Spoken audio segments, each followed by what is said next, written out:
ഇന്ന് തൃശ്ശൂർ നഗരത്തിൽ പുലി ഇറങ്ങും. അക്ഷരാർത്ഥത്തിൽ ഇന്ന് തൃശ്ശൂർ പട്ടണം പുലികൾ കൈയടക്കും. ഈ പുലിക്കളി തൃശ്ശൂർ നഗരത്തിൻ്റെ ഒരു ദേശീയോത്സവം പോലെ കൊണ്ടാടുന്ന സംഭവമാണ്. നിങ്ങൾക്കറിയാം, എല്ലാ കൊല്ലവുമുള്ള ഈ പുലിക്കളി കാണാൻ ആയിരക്കണക്കിന് ആളുകൾ സ്വദേശത്തും വിദേശത്തും എത്താറുണ്ട്. വിദേശികളൊക്കെ തന്നെ ഈ പരിപാടിക്ക് സാക്ഷ്യം വഹിക്കാൻ എത്താറുണ്ട്. ഇത് അതിവിപുലമായ കവറേജ് ഉറപ്പുവരുത്താൻ വേണ്ടി നമ്മുടെ 4 വാർത്താ സംഘങ്ങൾ ഇപ്പോൾ തൃശ്ശൂർ പട്ടണത്തിലുണ്ട്.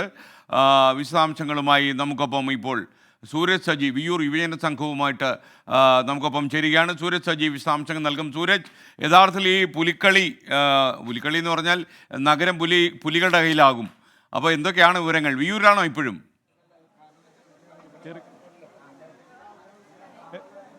നമ്മൾ ഇതുവരെ, അതായത് ശ്രീകാന്ത് ആർക്കും കാണിക്കാൻ പറ്റാത്ത ഒരു പുലിയെ അത് നമുക്ക് വേണ്ടി ഇറക്കുകയാണ് നമ്മുടെ തൃശ്ശൂർ മേയർ.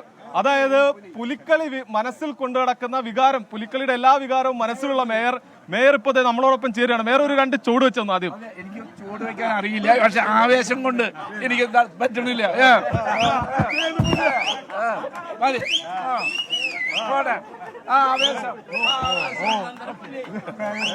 എന്തൊക്കെയാ ഒരുക്കങ്ങൾ? പുലിക്കളി എന്ന് പറഞ്ഞാൽ തൃശ്ശൂർക്കാരിലെ ജാതിയോ മതമോ ഒന്നുമില്ലാത്ത ഒരു ദേശീയ ഉത്സവമാണ്. അവിടെ ജാതിയും മതവും രാഷ്ട്രീയവും ഒന്നുമില്ല, എല്ലാവരും ഒറ്റക്കെട്ട. കാരണം എന്താ? അവരെ മനസ്സിലേറ്റെടുത്തിട്ടുള്ള തൃശ്ശൂർ എന്ന് പറഞ്ഞ സ്ഥലത്തിന് പുലിക്കളി ഇല്ല, അത് ഓണമില്ല. അപ്പം സ്വരാജ് റൗണ്ടിൽ ഇന്ന് 5 മണിക്ക് 350ഓളം പുലികൾ ഇറങ്ങും. ചടവില്ലാത്ത പുലി കണ്ട, ഈ പുലി ഇറങ്ങുന്നുണ്ട് 2 എണ്ണം. ഇവരൊക്കെ പുലിയായിട്ട് ഇങ്ങോട്ട് വരുമ്പോൾ തൃശ്ശൂരെല്ലാം വലിയ മാറ്റം ഉണ്ടാവും. കാരണം ഈ കുറി 350 പുലികളിറങ്ങും. മാത്രമല്ല, പഴയതുപോലെയല്ല, കഴിഞ്ഞ പ്രാവശ്യം 4 ടീമായിരുന്നു, ഇപ്രാവശ്യം 7 ടീമുണ്ട്. വളരെ ഭംഗിയായി തന്നെ ഈ കുറി ഭംഗിയായി തന്നെ പുലി കളിക്കും.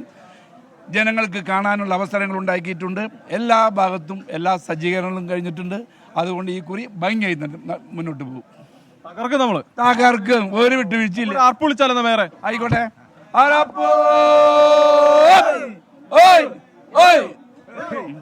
ഇത് തന്നെയാണ് സ്കേൻ. എന്തായാലും വലിയ ആവേശം, പിന്നെ തകർക്കുകയാണ് നമ്മൾ. അപ്പൊ വിയൂരിലാണുള്ളത്. വിയൂർ യുവജന സംഘം ഇവിടെ ഇങ്ങോട്ട് പുലിമടയിലേക്ക് പോയി കഴിഞ്ഞാൽ, ശ്രീകാന്ത് പറഞ്ഞതൊന്നുമല്ല, ശ്രീകാന്ത് ഈ പുലിമട ഒന്നും കാണാത്തതുകൊണ്ടാണ് സ്കേൻ ശ്രീകാന്തിന് അങ്ങനെ ഒരു ധാരണ. അതാ വിയൂരിലേക്ക് വന്നു കഴിഞ്ഞാൽ ഇവിടെ ഒരു കുട്ടിപ്പുലിയുണ്ട്. മോനെ, എന്താ പേരെന്താ? അഭിജിത്ത്. ഏത് ക്ലാസ്സിൽ പഠിക്കുന്നത്? 7. ആദ്യമായിട്ടാണോ? അല്ലല്ല. ഇതാണ് എക്സ്പീരിയൻസ് ഉള്ള കുട്ടിപ്പുലികൾ വരെയുള്ള വിയൂർ മടയിലാണ് ഞാനുള്ളത്. അപ്പോൾ പിന്നെ പറയണ്ടല്ലോ, ശ്രീകാന്ത് നിൽക്കുന്ന ഇടമല്ല, അല്ലെങ്കിൽ ഷഹദ് നിൽക്കുന്ന ഇടമല്ല, ഇവിടെയെല്ലാം തന്നെ ശക്തരായ പുലികൾ. എന്താ പറഞ്ഞോ? എവിടെയാ വീട്? എവിടെയാ? ഒല്ലൂരാനക്കല്ലേ. എത്ര വർഷമായി? ഇതിപ്പോ 3ാമത്തെ വർഷമാണ്. ഇതിപ്പോ ഏത് പുലിയാ?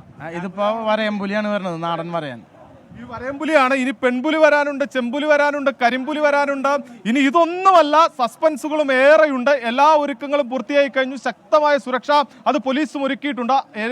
പുലിക്കളി കാണാൻ വേണ്ടി വിദേശത്തു നിന്നും സ്വദേശത്തു നിന്നുമായി രാവിലെ തന്നെ ഇങ്ങോട്ടേക്ക് എത്തിത്തുടങ്ങിയ ആളുകളുണ്ട്. ഇപ്പോൾ തന്നെ സ്വരാജ് റൗണ്ടിൽ വലിയ രീതിയിലുള്ള ജനത്തിരക്ക് എല്ലായിടത്തും നമുക്ക് അനുഭവപ്പെടുന്നുണ്ട്. അങ്ങനെ രാവിലെ മുതൽ തന്നെ ഈ പുലിക്കളി കാണാൻ വേണ്ടി എത്തുന്ന ആളുകളുണ്ട്. എല്ലാ പുലിമടകളും അങ്ങനെ സജീവമായി കൊണ്ടിരിക്കുകയാണ്. സ്കേൻ സൂരജ് സജിയാണ് വിയൂർ യുവജന സംഘവുമായി നമുക്കൊപ്പം ചേർന്ന്. പുലിക്കളിയുടെ ആവേശം കൊണ്ടില്ലേ, തൃശ്ശൂരിലെ മേയർക്ക് ഇതാണ് ആവേശമെങ്കിൽ ഇപ്പോൾ അവിടുത്തെ ജനങ്ങളുടെ കാര്യം പറയാനുണ്ടോ?